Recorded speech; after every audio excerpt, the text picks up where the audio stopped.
Steve Miller looked out the small window of his living pod at the strange, purple landscape of Vega 7. After 3 months on this alien world, he still couldn't get used to the way the twin suns cast double shadows across everything. The human settlement was small, but growing. Just 50 prefab structures surrounded by a high-energy fence. Beyond that fence lay a world humans barely understood. Steve checked his equipment one last time. As the settlement's junior xenobiologist, he had been chosen for the first cultural exchange program with the native veganites. The insectoid aliens had lived on this world for thousands of years, and they knew things about Vega 7 that could take humans decades to learn on their own. "Miller, your veganite guide is here," called Alan from outside the pod. "And fair warning, it doesn't look happy." Steve grabbed his pack and stepped outside. Standing next to Alan was one of the tallest veganites Steve had ever seen. The alien stood over 7 feet tall, with 4 long, jointed arms and a hard, greenish exoskeleton. Its large compound eyes shifted color slightly as it regarded Steve. "This is Instructor Z. Kadar," Alan said, senior biological expert from the Veganite Science Guild. The alien's mandibles clicked rapidly. A translation device on Steve's wrist converted the sounds to English. "You are the human who wishes to learn of our world's dangers?" Dar asked. "I find this request unusual. Your kind has shown little interest in our warnings so far." Steve tried to smile in a friendly way, though he knew veganites didn't understand human facial expressions. "I'm very interested in learning from your people, Instructor. Your knowledge of this planet could save human lives." "Lives that would not be at risk if you had not come here," the alien replied flatly. "But the Council has ordered cooperation, so I will teach you." They walked toward the settlement's main gate. Several other humans stopped to watch them pass. Human-veganite cooperation was still new and fragile. The aliens had not been happy when Earth ships first arrived 3 years ago, but after much negotiation, they had allowed a small human presence on this part of their world. As they approached the gate, Z. Kadar stopped. "We will explore the edge forest today. Stay close to me at all times. Touch nothing without asking. Eat nothing. Breathe through your filter when I tell you to." "I understand," Steve said, making sure his breathing mask was secure around his neck for quick access. The gate hummed as it opened, creating a small gap in the energy fence. They stepped through onto the red soil of Vega-7. The forest began about 100 yards from the settlement. The trees, if you could call them that, were nothing like Earth trees. They had purple, rubbery trunks that swayed slightly even without wind. Instead of leaves, they had thin, hair-like fibers that hung down, glowing faintly with bioluminescence. "The hanging strands are venomous," Guy Kadar said as they entered the forest. "A single touch will cause painful blisters. Prolonged contact will stop your heart." Steve carefully noted this in his datapad. "Do they affect veganites the same way?" "No. Our exoskeletons protect us from most contact toxins. This is why your kind should not be here. This world evolved to kill soft-bodied creatures like humans. For the next 4 hours, they moved slowly through the forest." X-Tar pointed out dozens of dangerous plants and small creatures. Steve recorded everything, taking samples when the alien said it was safe. "These red fungi release spores that cause hallucinations in humans," Z. Kadar explained, pointing to mushroom-like growths on a fallen tree. "Your second group of explorers found this out. 3 died when they walked off a cliff while affected." Steve remembered reading about that incident. "We lost good people because we didn't understand the environment. That's why this exchange program is so important." Kadir's eyes shifted to a darker green. "Perhaps, though I notice your kind continues to expand your settlement despite the dangers we have warned you about." As the twin suns began to lower in the sky, they reached a small stream, The water flowed slowly, with an odd purple tint. "We should return soon," V. Katar said. "Night on Vega 7 brings predators that even my people fear." Steve was about to agree when he noticed unusual markings in the soft mud by the stream. They looked like footprints, but unlike any he had seen in the Veganite database. Each print was nearly 2 feet across, with 5 distinct toe impressions, ending in what appeared to be claw marks. "Instructor, what made these tracks?" Steve asked, kneeling down for a better look. The change in Z. Katar was immediate. The alien's exoskeleton paled, and its mandibles clicked rapidly in what Steve had learned was a sign of distress. "We must leave. Now." Tarzi Star's translator barely kept up with the rapid clicking. "But what made them?" Steve insisted, already taking scans with his equipment.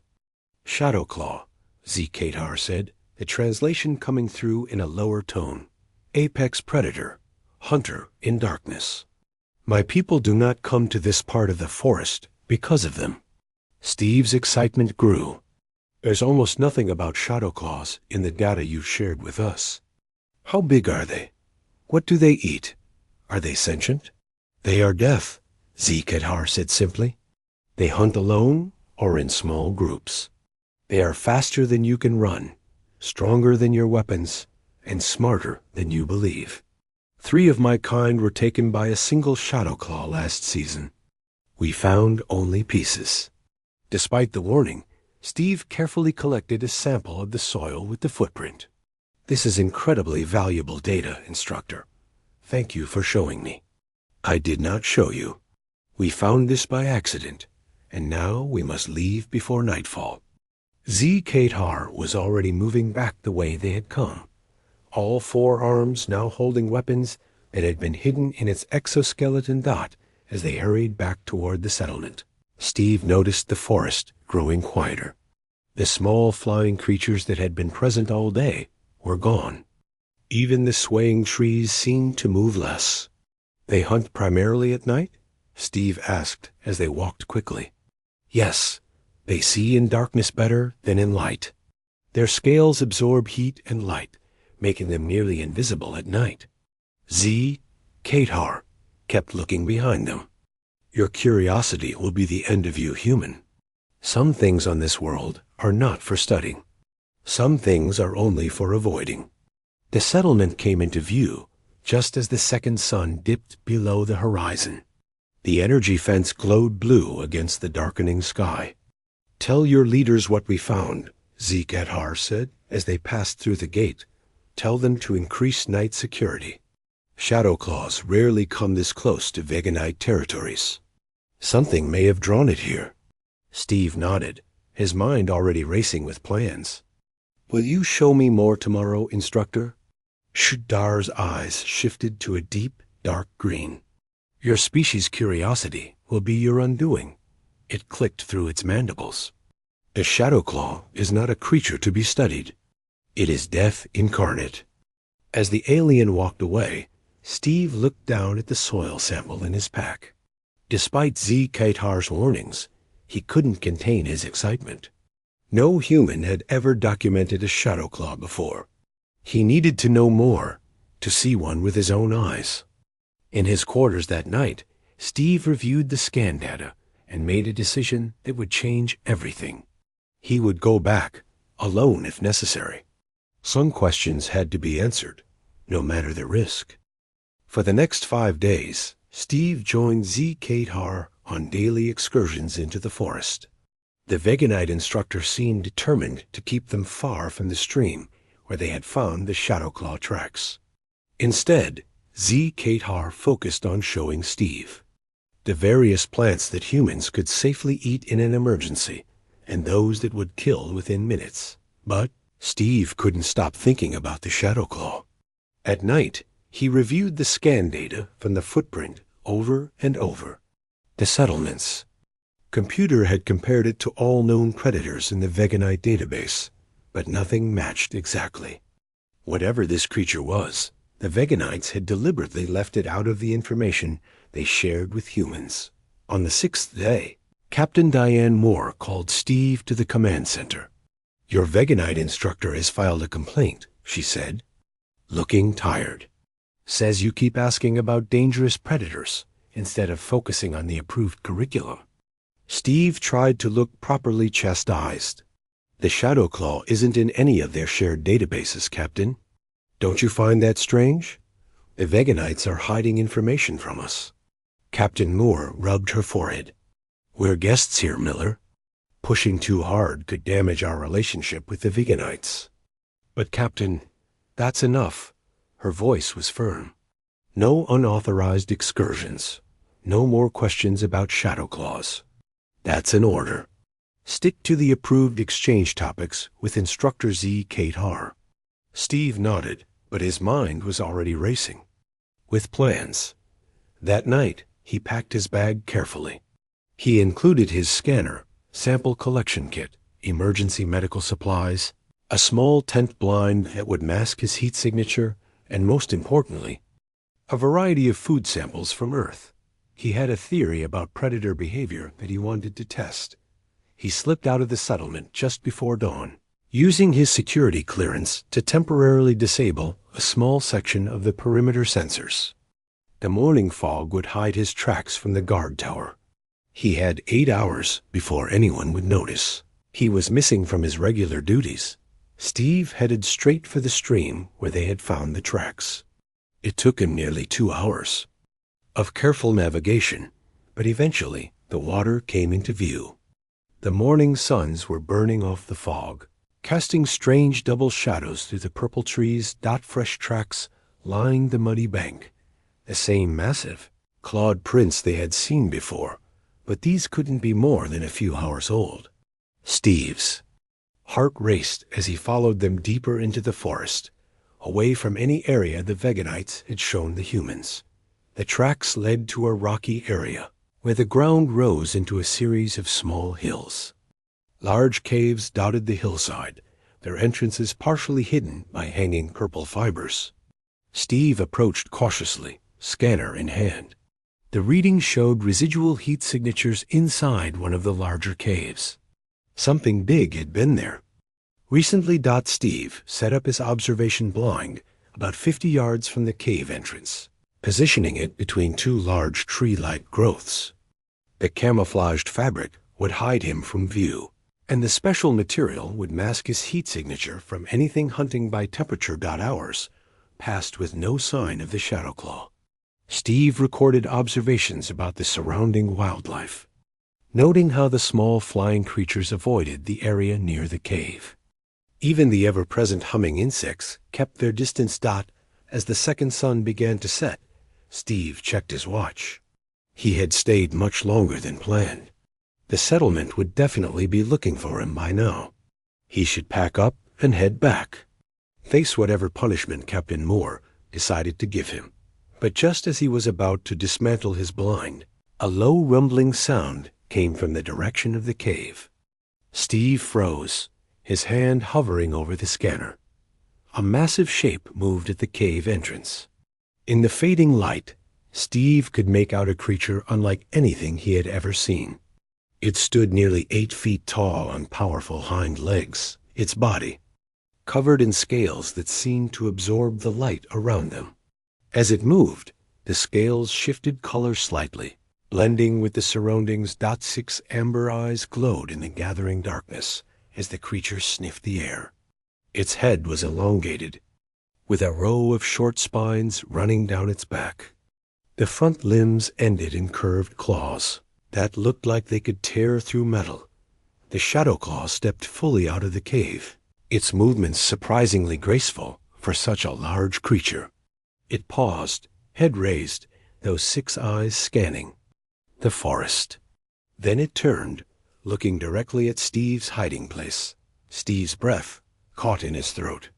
The blind should hide him completely, but somehow the creature seemed to know exactly where he was. Had it picked up his scent? Could it see heat even through the blind's protective material? The Shadow Claw took a step toward him, then another. Steve's heart hammered in his chest. The creature was now just 30 yards away and closing. Running was pointless. According to Z. Kadar, these things could move faster than any human. With shaking hands, Steve reached into his pack and pulled out a container of freeze-dried blueberries. They were a luxury item from Earth, shipped at great expense. If he was going to die, at least he could test his theory first. He opened the container and carefully placed a small pile of the berries on a flat rock at the edge of his blind, then retreated as far back as the small space would allow. The shadow claw stopped its advance, head tilted in what looked like curiosity. Its nostrils flared as it caught the scent of the berries. For several long minutes, it stood completely still, those 6 eyes fixed on the small blue pile. Then, with surprising delicacy, the creature approached the rock. It circled the offering several times, its claws clicking against the stone. Finally, it lowered its massive head and sniffed the berries directly. In one swift motion, the shadow claw lapped up the entire pile with a long, dark tongue. It made a sound, something between a purr and a growl, as it consumed the earth fruit. Steve held his breath. The creature stood motionless for a moment, then turned its head. All 6 eyes locked directly onto the spot where Steve was hiding. Despite the blind, despite the technology designed to mask his presence, the shadow claw knew exactly where he was. It took a step toward him, then another. Steve pressed himself against the back of the blind, his hand reaching for the emergency beacon that would alert the settlement to his location. Before he could activate it, the shadow claw stopped just outside the blind's entrance. It lowered its massive head until it was level with where Steve sat frozen in fear. Through the thin material, Steve could see each of the 6 amber eyes blinking independently. He could feel the creature's hot breath through the blind's fabric. Then, to his utter shock, the shadow claw made a soft chirping sound and backed away. It returned to the rock where the berries had been, sniffed again as if hoping for more, then turned and moved with incredible speed back toward its cave. Only when it had disappeared from sight did Steve let out the breath he'd been holding. His hands trembled as he packed up his equipment. The encounter replayed in his mind. Not the attack he had feared, but something far more interesting. The shadow claw hadn't tried to kill him. It had taken his offering, and then, somehow, it had respected the boundary of his hiding place. As Steve made his way back toward the settlement in the gathering darkness, one thought kept repeating in his mind. He needed more berries. Steve stood at attention in Captain Moore's office, trying not to show his excitement despite the trouble he was in. Unauthorized excursion. Disabled security systems. 8 hours missing. Captain Moore listed his offenses in a flat voice. Give me one good reason why I shouldn't put you on the next transport back to Earth. I made contact with the shadow claw, Steve said simply. The captain's stern expression faltered. You what? I observed a living shadow claw, and it didn't attack me. Steve pulled out his datapad and placed it on her desk. All my scans and observations are there. Captain Moore reviewed the data, her frown deepening. You offered it food? Are you out of your mind, Miller? This isn't a stray dog. It's an alien apex predator. That's just it, Captain. I don't think they're just predators. The way it responded to me, there was intelligence there. She sighed heavily. You're confined to the settlement for the next 2 weeks. No excursions, no field work. And you're not to share these findings with anyone, especially not your veganite instructor. But Captain, that's final, Miller. I need to discuss this with Earth Command before we proceed. Until then, this information stays between us. Steve left the command center frustrated, but not defeated. He had seen something remarkable, and 2 weeks wasn't that long to wait. As he walked back to his quarters, an idea formed. He might be confined to the settlement, but that didn't mean he couldn't continue his research. The next morning, Steve made his way to the agricultural dome. Inside, Lucy Martinez the settlement's botanist, was checking on rows of earth plants growing under special lights that mimicked Earth's sun. "Lucy, I need a favor," Steve said, trying to sound casual. She looked up from her tablet. "The last time you said that, I ended up helping you smuggle soil samples past the security scanners.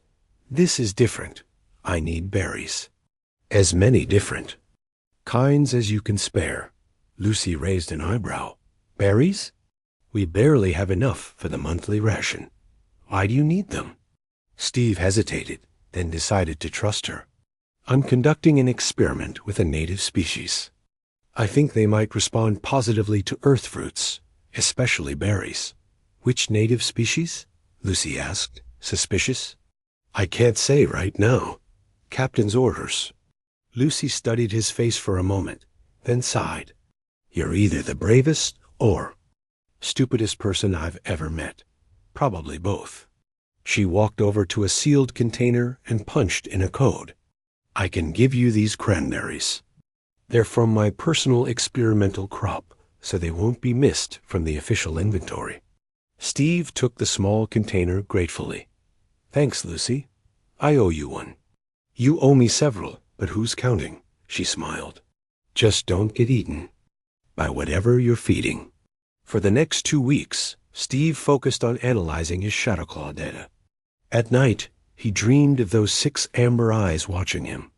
He needed to go back to see if the encounter had been a fluke or the beginning of something remarkable. When his confinement finally ended, Captain Moore called him in again. "Earth Command is interested in your findings," she said. "They've authorized continued observation of the species, but with strict protocols. You'll wear a tracking device at all times. Check in every hour, and take defensive equipment." Steve nodded eagerly. "When can I start?" "Tomorrow. And Miller, no more solo heroics. The first sign of danger, you activate your emergency beacon." "Understood?" "Yes, Captain." "Thank you." Early the next morning, Steve packed his equipment carefully. Besides his scientific gear, he included cranberries from Lucy, freeze-dried blueberries from his own ration, and a few strawberries he had traded his dessert rations for. He also carried the captain's required defensive equipment, a small energy pistol that he hoped he wouldn't need to use. This time, he left through the main gate with proper authorization. The forest seemed different in the morning light, less threatening than during his secret excursion. He made his way to the stream and followed it to the rocky hillside where he had found the Shadowclaw's den. Setting up his observation blind in the same spot as before, Steve settled in to wait. Hours passed with no sign of the creature. He dutifully called in every hour as promised, reporting no contact dot as the twin suns began to set. Steve considered heading back to the settlement. Maybe the Shadowclaw had moved on, or maybe it only emerged at night when he needed to be back behind the safety of the energy fence dot. Just as he was about to pack up, he noticed something on a flat rock near the cave entrance, a small, shiny object that hadn't been there before. Curious, Steve left his blind and approached cautiously. On the rock sat a smooth, purple stone that seemed to glow slightly in the fading light. It was perfectly round, almost like a polished marble. Steve scanned it from a distance. It wasn't radioactive or toxic. It appeared to be just a stone, but one that had been deliberately placed dot. As Steve reached for the stone, a familiar rumbling sound came from the cave. He froze as the massive shape of the Shadowclaw emerged. In the better light of day, he could see more details of the creature. Its scales weren't simply black as he had first thought, but shifted with iridescent colors when it moved, deep blues and purples that seemed to absorb and reflect light in equal measure. The Shadowclaw stopped. At the cave entrance, those 6 eyes fixed on Steve. This time, there was no blind between them. Steve stood fully exposed, his heart racing. Slowly, Steve reached into his pack and pulled out the container of cranberries. He opened it and carefully placed a small pile next to the purple stone, then backed away. The Shadow Claw watched him retreat, then approached the rock with the same cautious movements as before. It sniffed the cranberries, then consumed them in one quick motion. After tasting the new berries, it made that same purring sound Steve had heard during their first encounter. Then, to Steve's amazement, the creature nudged the purple stone with one claw, pushing it closer to him. "Is this ...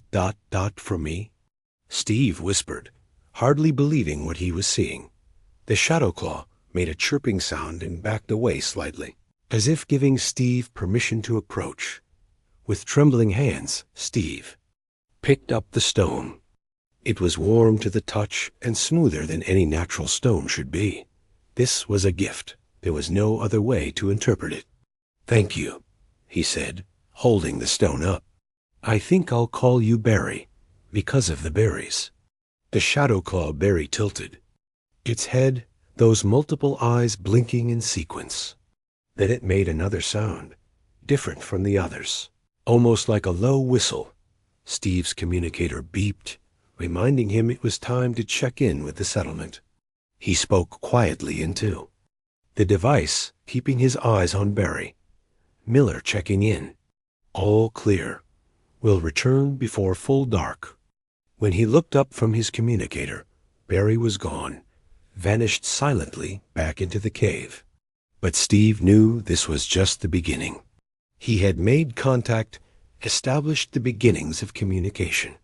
And most importantly, he had received a gift. As he walked back to the settlement, the purple stone safely tucked in his pocket, Steve wondered what Z-Qatar would say if it knew what had happened.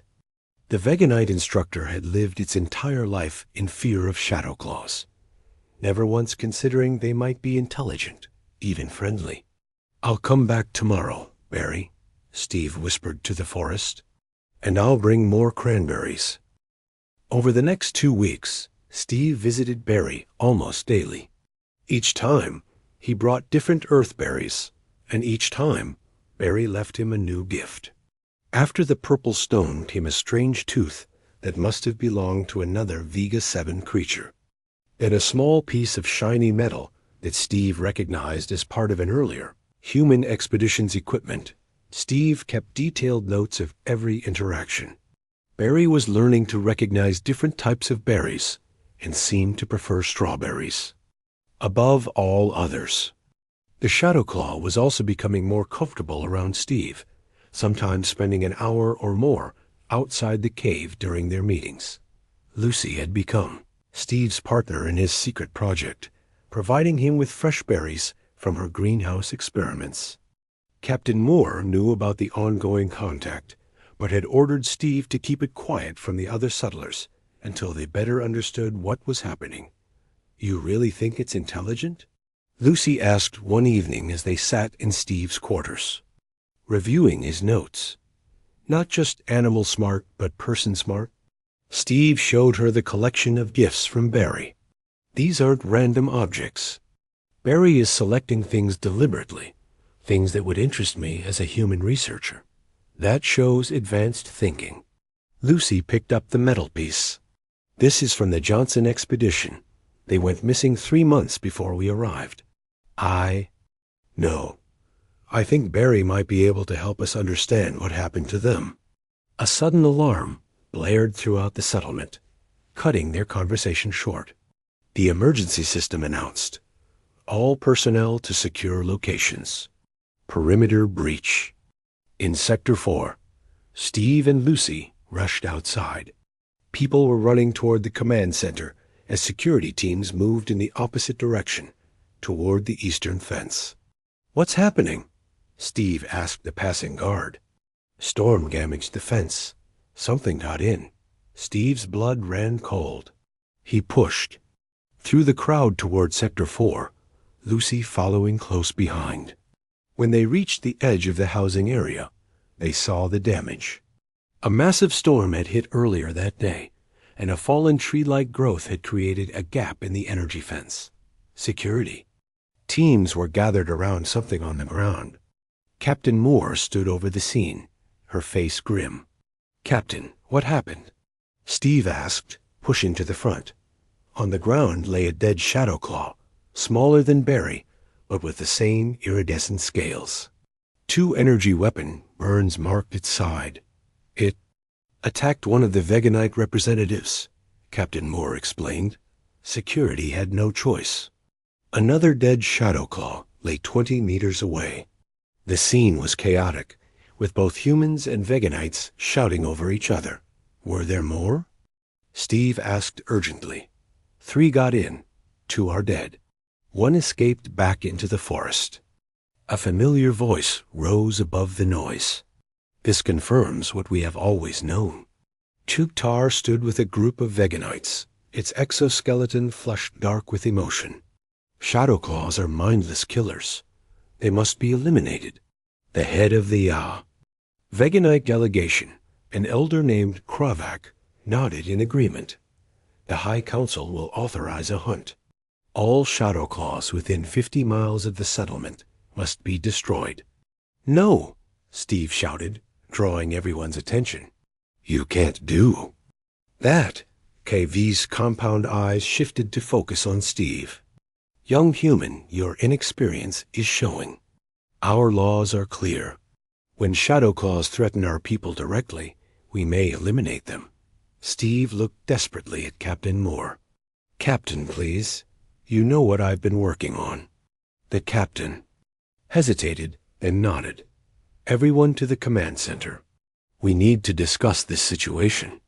20 minutes later, the command center was packed with human leadership and the Veganite delegation.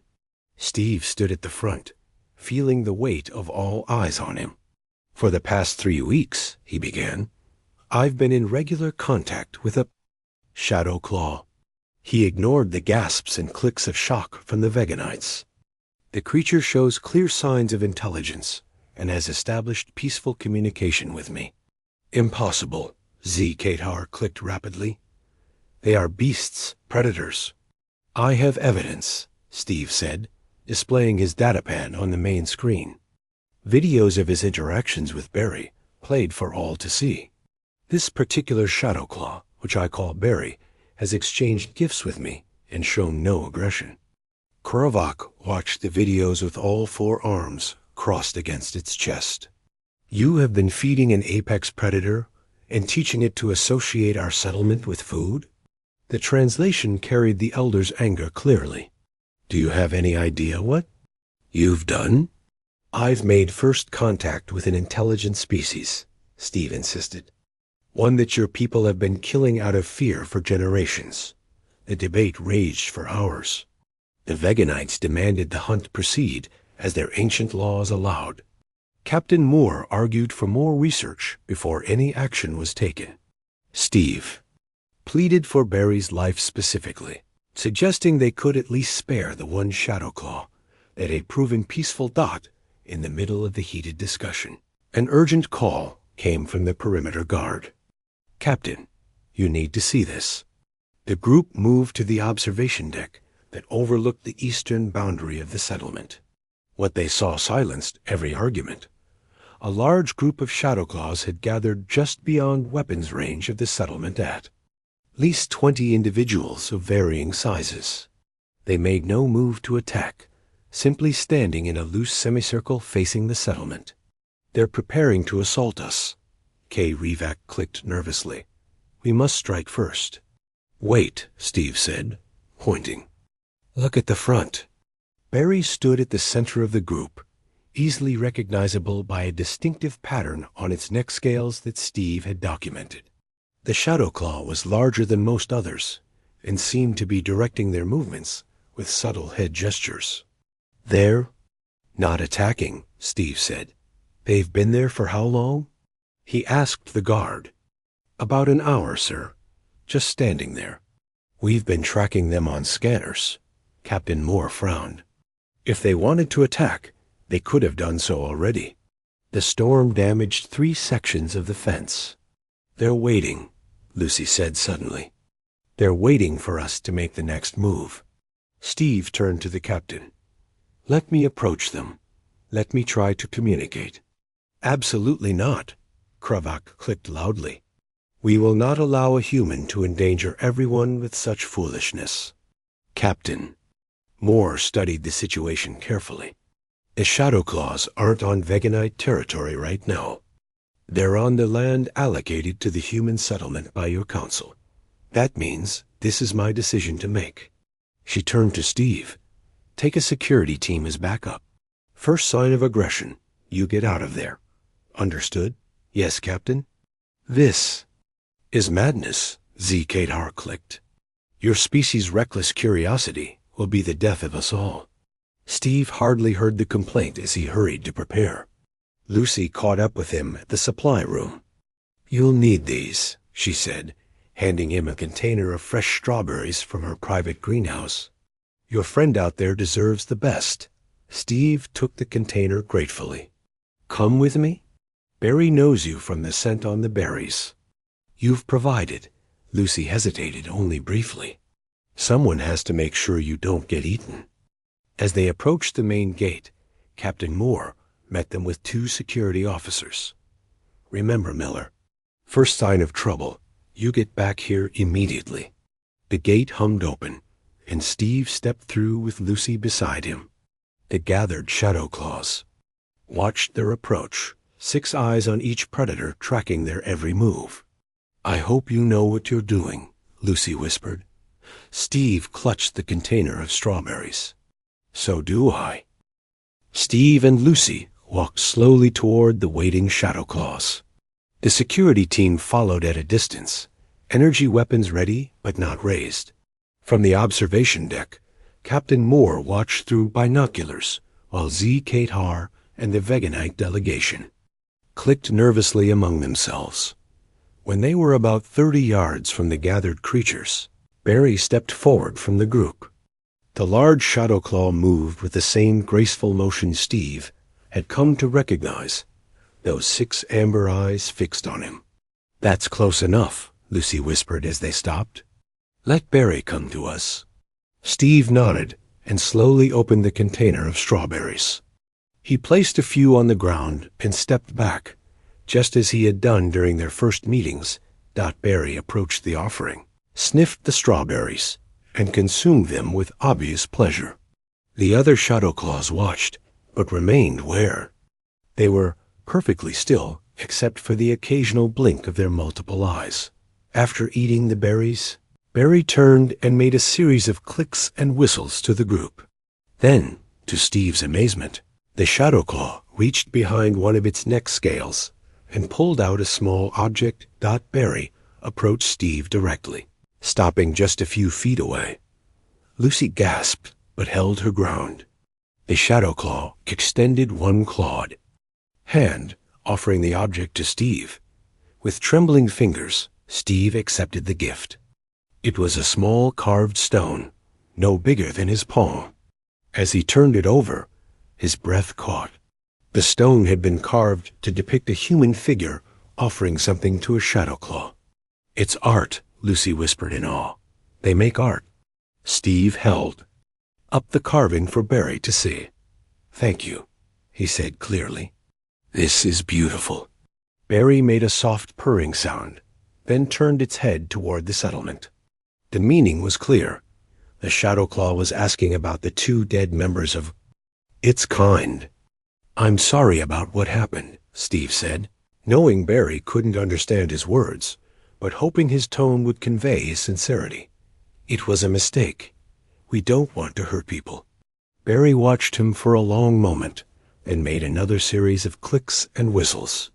From the main group, 2 smaller Shadow Claws approached cautiously. They were younger, their scales not yet showing the full iridescent colors of the adults. They're just children, Lucy realized. The ones that came into the settlement were children. Steve looked back toward the observation deck where the Veganites watched. He could imagine what Z. Kadar was thinking, that the humans had invited danger right to their doorstep. But Steve saw something different. He saw the beginning of understanding between species. He turned to the security team. Tell Captain Moore what's happening. The young ones got separated in the storm and wandered into the settlement by accident. They weren't attacking. One of the guards spoke quietly into his communicator. A moment later, Captain Moore's voice came through. "Are you sure about this, Miller?" "Yes, Captain. They're not aggressive. They're just trying to understand us, the same way we're trying to understand them." After a pause, Captain Moore replied, "Continue the contact, but be careful." Steve turned back to Barry. He took a step forward and slowly held out the container with the remaining strawberries. "Here," he said gently, "for all of you." Barry took the container and carried it back to the group. The Shadow Claws shared the berries among themselves, the younger ones getting first choice. The sight of these supposedly deadly predators carefully sharing Earth fruit was unlike anything Steve had expected when he first set foot on Vega 7. "They're people," he said to Lucy. "Not just animals, they're people. We need to tell everyone." She replied, "Humans and Veganites alike." Back at the settlement, Captain Moore called an emergency meeting. The command center was packed again, but this time the mood was different.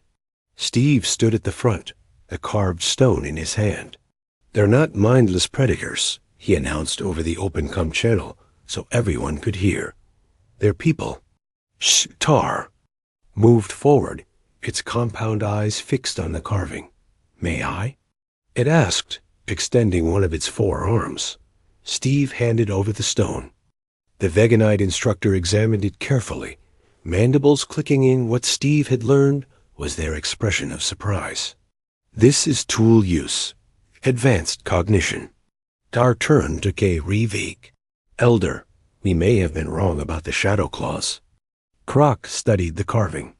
"In all our history, we have seen them only as killers. Our ancestors taught us to fear them, to avoid them." "Because you never tried to understand them," Steve suggested. Both sides acted out of fear. The debate that followed lasted for days. Some Veganites refused to believe the evidence, citing generations of conflict with the Shadow Claws. But others, led by Z. Kadhar, began to question their ancient beliefs. Over the following months, a fragile truce formed. Steve and Lucy established a regular meeting place at the edge of the settlement where humans could interact safely with the Shadow Claws. Barry became the main point of contact, bringing different members of its group each time. The Shadow Claws revealed complex social structures that no one had suspected. They used tools, created art, and had their own form of communication. They showed particular interest in earth plants, helping identify which native flora were poisonous to humans in exchange for berry seedlings. Z. Katar, though still cautious, became the first Veganite to directly study Shadow Claw communication patterns. "They have words for us," the alien instructor told Steve one day as they watched Barry teaching younger Shadow Claws to plant strawberry seeds in a new garden area outside the settlement. "They call Veganites hard shells and humans soft hands." "What do they call themselves?" Steve asked. "Something like forest people," Z. Kadar answered. "Perhaps there is something to be learned from your species' reckless curiosity after all." 6 months after the first berry offering, the settlement held a ceremony to mark the official 3-way cooperation agreement between humans, Veganites, and Shadow Claws. A new symbol was adopted for the joint initiative, a simple image of a human hand offering berries to a clawed one, with the Veganite phrase for unexpected friendship inscribed beneath. Captain Moore shook her head in disbelief during the ceremony. Only a human would look at the most dangerous predator on an alien world and think, "I bet they'd like some blueberries." Steve smiled as he watched Barry carefully tending to the first earthberry bushes now taking root in the alien soil. Next, to the garden, young Shadow Claws played with Veganite and human children. Their previous fear forgotten. Lucy joined him, bumping his shoulder playfully. Not bad for a junior xenobiologist who couldn't follow orders. "I followed my instincts," Steve replied. Sometimes understanding begins with the smallest gesture. In the growing garden, berry plants from Earth flourished in the alien soil, their bright colors standing out against the purple landscape of Vega 7. And around them, three species who might have remained enemies forever learned that friendship could begin with something as simple as an offering of fruit.